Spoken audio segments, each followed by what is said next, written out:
শীতের সকালে যদি গরম গরম পিঠা পাওয়া যায় তাহলে আর কি লাগে বলো বন্ধুরা।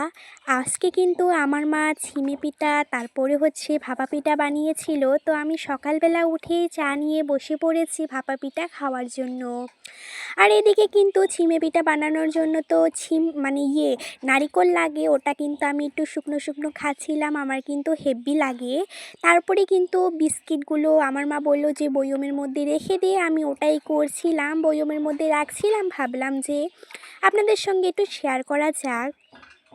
আর আজকে কিন্তু ভীষণ পরিমাণে শীত পড়েছে গাইস, এত পরিমাণে ঠান্ডা পড়েছে কি আর বলবো, বলে বোঝানোর মতো না।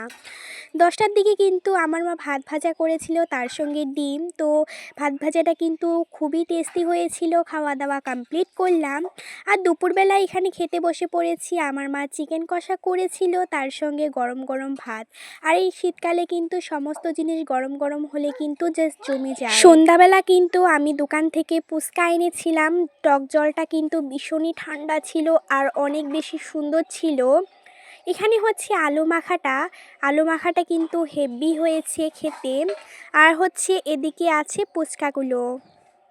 আজকে কিন্তু রেডিমেড ফুচকাটা কিনেছি, যেটা বাড়ির মধ্যে বানানো হয় ওটা আর নেইনি।